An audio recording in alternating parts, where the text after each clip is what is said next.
Probably 3 or 4 years ago, I lost all my confidence inside myself and lost my confidence in my horsemanship. If you think it's not working, it's okay. If it's all going really wrong, it's still okay. Today's guest on Horse Chats is Adam Sutton. So Adam's been with us before. If you want to find out a bit more about Adam, go and listen. Just put this on hold and go and listen to episode number 600, where we talked to Adam. We talked to him quite a bit about his being at Equitana and also a little bit about his movie career. I don't know quite what he's doing about that yet. But anyway, I just want to tell you that he is an all-round horse person. He's going to be speaking at Equitana on Saturday about connection, partnership and mindset. And he's going to talk about foal handling. And then on Sunday, he's going to be talking about advancing your training, early foundations of developing body control from ground to saddle. And he's also mentoring in the way of the horse. But before we get started with Adam, just like to remind you that the podcast is brought to you by International Horse College. And the mission of International Horse College is to improve the welfare of horses around the world through the safe education of riders, handlers and trainers. Have a look at the wide variety of horse courses incorporating horse welfare and safety around horses at internationalhorsecollege.com, registered training organisation 31352. Adam, welcome to Horse Chats. Thank you for having me. So, Adam, you look fairly relaxed there. You're in one of the yards. You're laying down on the grass, you said? Yes, laying down the grass, trying to avoid the bindies. Got a nice little pony that I've got in work behind me, and that's a little bit my lunch break. So, yeah, it's going all right. Okay, the horse behind you looks a bit interested, so we'll see what happens. Yeah. Now, Adam, we start off, and I know that people have, already been introduced to you, but tell us a bit about your favourite quote, or one of them. One of my favourite quotes is, "Life's a ride. If it bucks you off, get back on." Because it was probably 3 or 4 years ago, I lost all my confidence inside myself and lost my confidence in my horsemanship. I didn't want to get back on a horse. I was done with it after being hurt numerous times and accidents, and it took me a long time to slowly get back to getting the confidence to even do my job again. And it's quite a humbling experience coming from someone who used to ride rodeo and do stunt work, and didn't matter if we got paid to fall off horses, and then being able to lose all that confidence and courage even to ride again. And that's where I started to, I suppose, see horses and training a little bit differently, and myself differently, to be able to allow myself to become vulnerable to being frightened like that. And I started to understand other people's lack of confidence or where they'd lost their confidence, and just understood that process a little bit differently. So, yeah, so when I say life's a ride, if it bucks you off, get back on. It is a ride and it is a journey. I never thought I'd get to the stage where I was not confident to ever sit back on a horse again, but I'm so glad I did. Sometimes you've got to go through a bit of an experience to develop the empathy that other people are feeling. Yes, 100%. I never really understood it properly until it happened to me. I suppose you've got to go through something first before you really understand it. Mm-hmm. Adam, the last time I talked to you was about 2019, and you'd just broken some ribs. Was that part of the injuries that you're sort of getting over? Yeah, I suppose it's what happened was I had quite a few over a period of time, and then it was just that one straw that broke the camel's back, where I was like, I don't want this to happen anymore. I'm done with getting hurt. And it was part of that process that got me to the stage of losing my confidence. But then I had to come back and reassess how each incident happened and how I didn't want that to happen again. And that's where I started to understand horses a little bit better and prevent something. I says prevention's better than cure, eh? Yeah, I was going to ask you about, you've got a better understanding now about the riders, but has it changed, and how has it changed your horsemanship skills?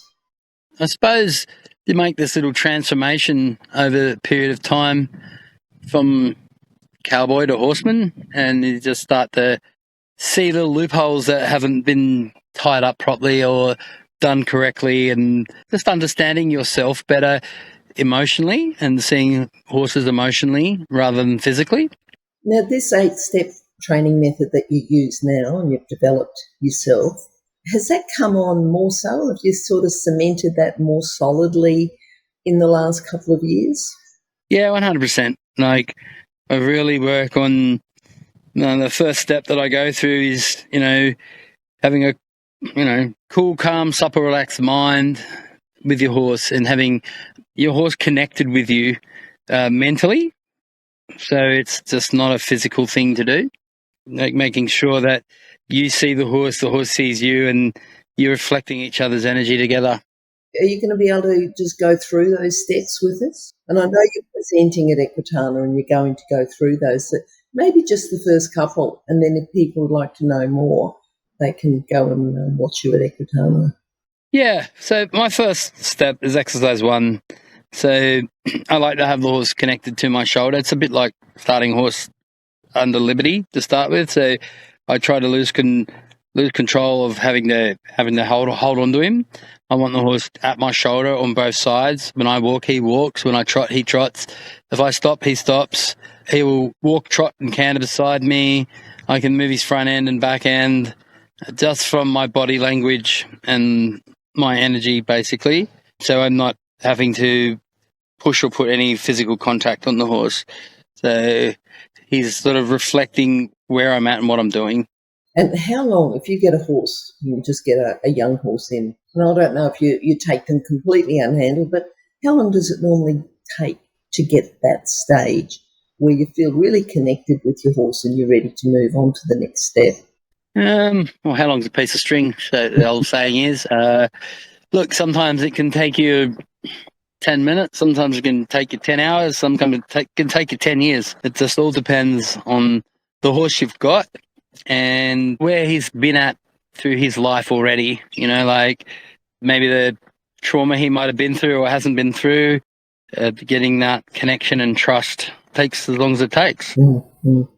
And I think that's something that you're saying about these 8 steps, make sure that you get each step 100% before you move on to the next one.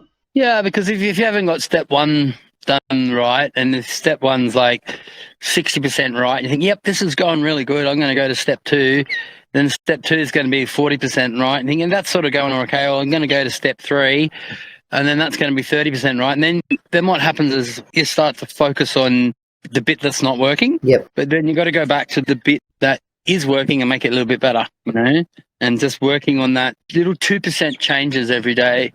It's easy to I want to know what the 7th step is, but I think getting to that first part where the step 1 is solid, you couldn't get it any better, and then step 2 just works. Yeah. All right. I know that you're going to talk more about that at Equitana.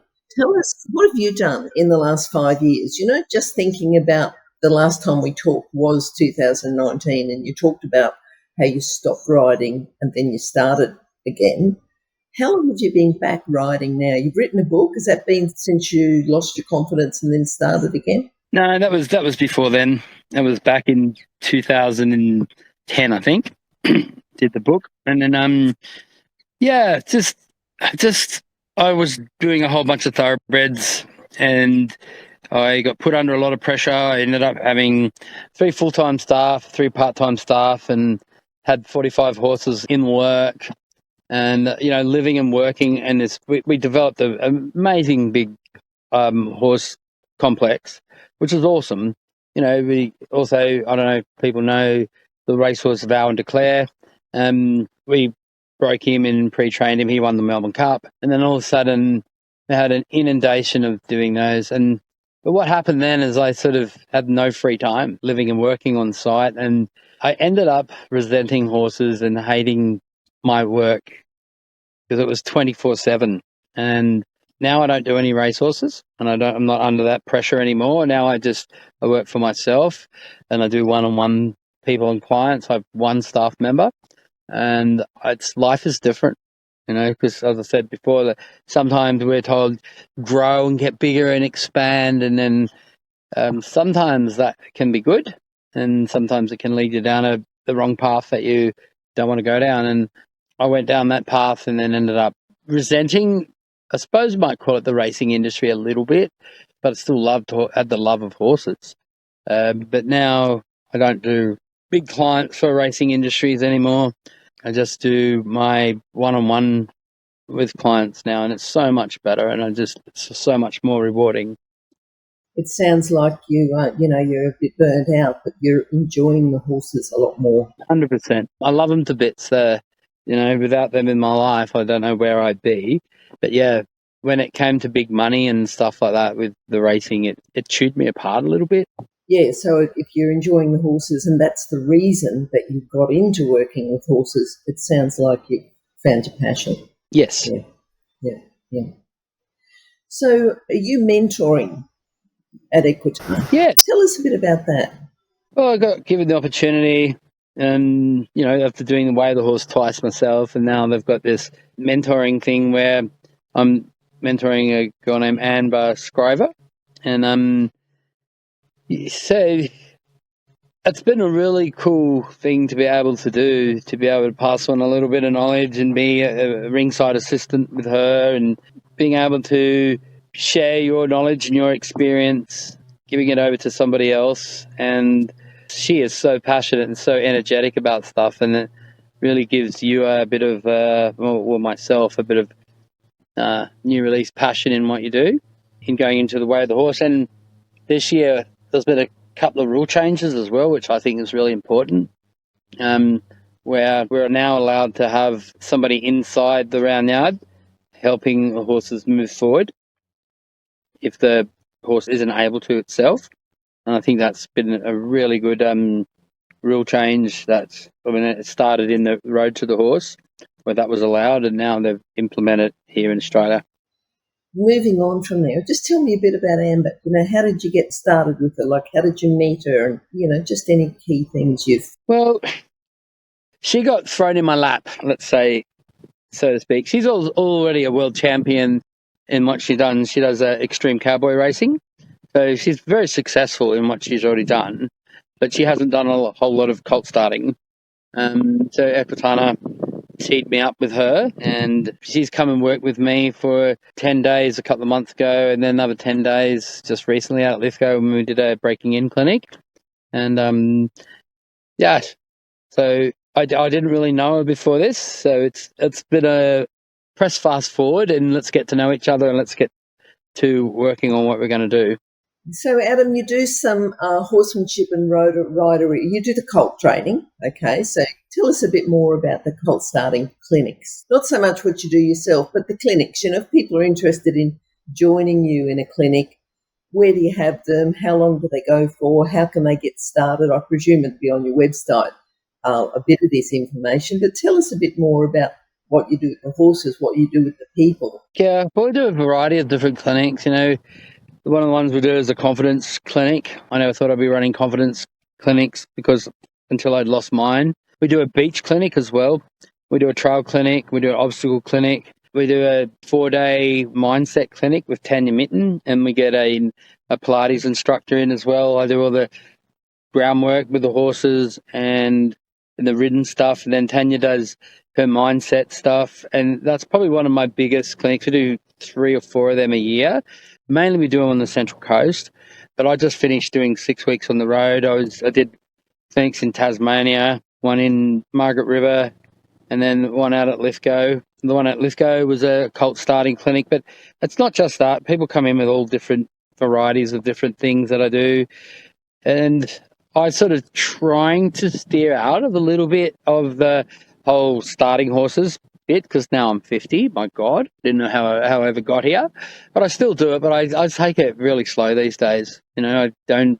When I say slow, I'm not a Yahoo anymore. I don't just get on and go for a ride. But yeah, I enjoy all at different aspects of the different clinics that I do. The obstacle ones are really fun. We've got a really good obstacle course across the road here that I go and use, and they've got some incredible obstacles. And just being able to build the confidence in the person and the horse to be able to go and, when the horse goes, no, I can't do this, or the person says to me, no, I'm not doing that, to be able to turn around and in 2 days' time going, oh my God, I'm now doing something that I said I couldn't do. I really enjoy that part of the training where the horse and the person can then start to I call it the can do and the can't do box. They go, oh no, I can't do this, or I shouldn't do that, and that's a bit dangerous, where they can go, you know what, I can actually do this now.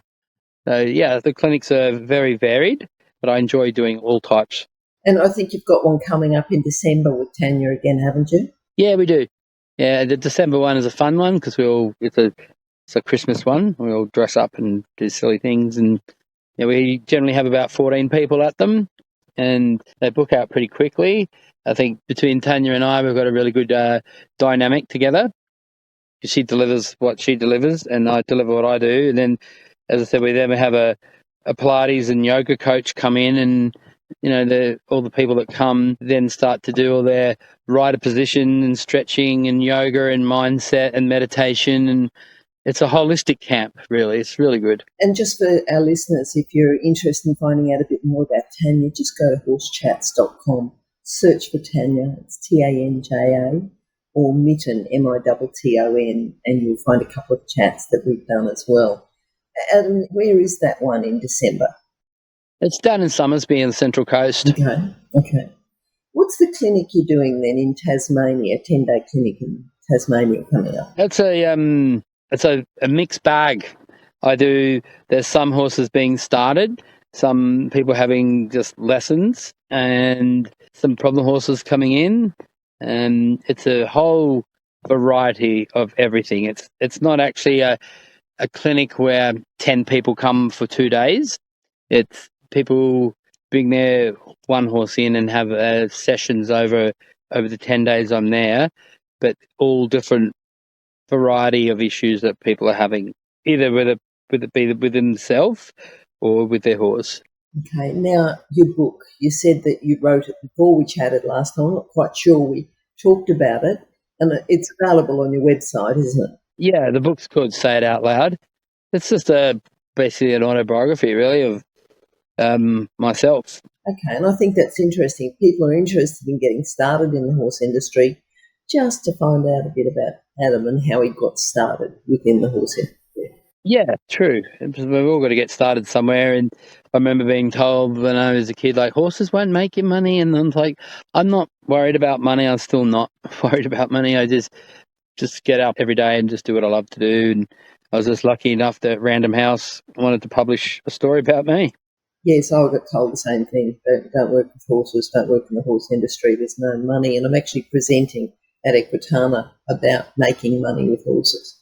So I think it's something that, a lot of people say you can't, but, sometimes there's a little bit more that working with horses gives, to do with the lifestyle and, getting that balance right. Yeah. Okay, what's a training tip? I'm sure you go out and, you've already said you do lots of clinics. And let's start with horse handling. What's a training tip that you'd give to people about improving their horse handling skills? Something they can check, something that they can take away from listening to this podcast and say, I'm just going to check that, with my own horse, or, they might have had a bit of a problem, or let's get started with that. Good question. I think if you think it's not working, it's okay. If it's all going really wrong, it's still okay. It's not going to be perfect just because you tried it once. It's like, stick to the plan and it will slowly come together. And little 2% changes make a big difference. Yeah, so sometimes we get defeated because I saw this guy or this person do this and it looked amazing and it's not working for me. You got to remember how many years or hours, time and experience that person's had to get that horse to do that. And just because you're doing it the same way doesn't mean it's all of a sudden going to work. I mean, the amount of time that I've sat down in my round yard, in my arena, and been in a ball of tears because I've seen somebody do something and it wasn't working for me, and then tried to force it to happen and it just didn't work. And yeah, when it's not working and it's all going pear-shaped and it's upside down, just go, this is cool. It's not working. So when it's all falling apart, it's okay. Yep. Now, Adam, I'm just going to go through, and I'm going to ask you something about this in a minute. So within the stuff that you do with horses, okay, we say all-round horsemanship. So we've talked a bit about foundation training. we haven't talked much about problem horses. Is there anything for our listeners, or is that what you just talked about? If you've got a problem, what do you do, or what sort of issues do you get, or do you find that people are doing wrong if they have a problem horse? Where would you start with? I think the main thing is they focus on the problem, and the problem's never the problem, because there's always multiple other things that aren't working outside the problem. If you go to try and work on the problem, you'll make the problem worse.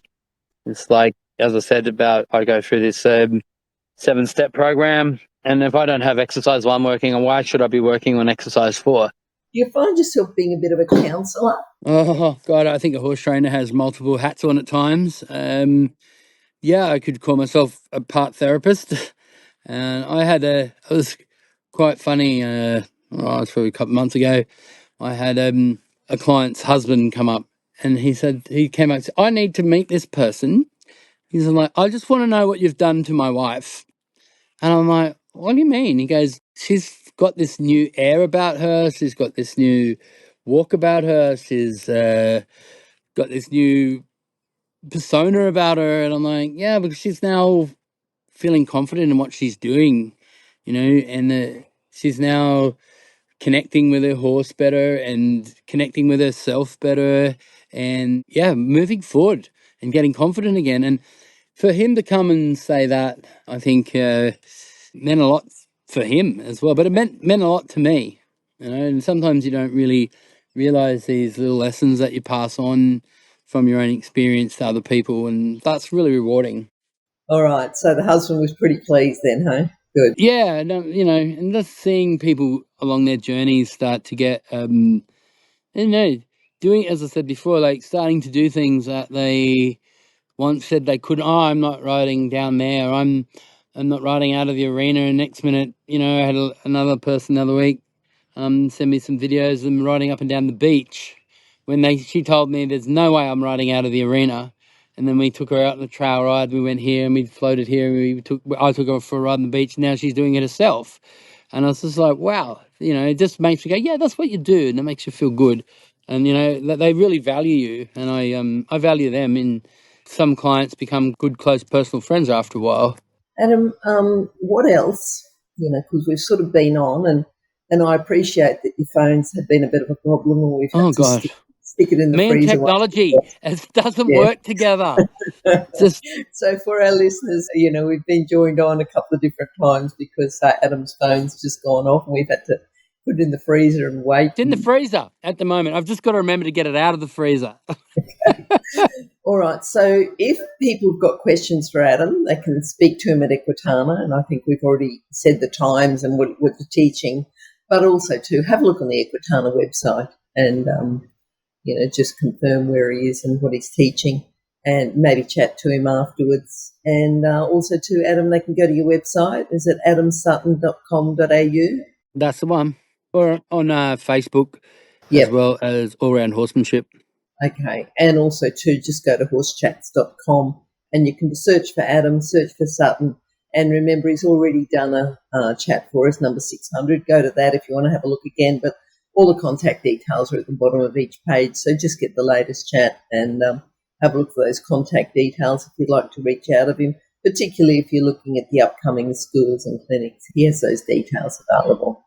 All right. Thank you, Adam. Thank you for chatting to us. We've really enjoyed this chat, and there's been a little bit of a stop and start. So remember to go and get your phone out of the freezer. Oh, going in out of the freezer right now. Okay, then. Chat to you soon. All right, darling. See ya. Bye.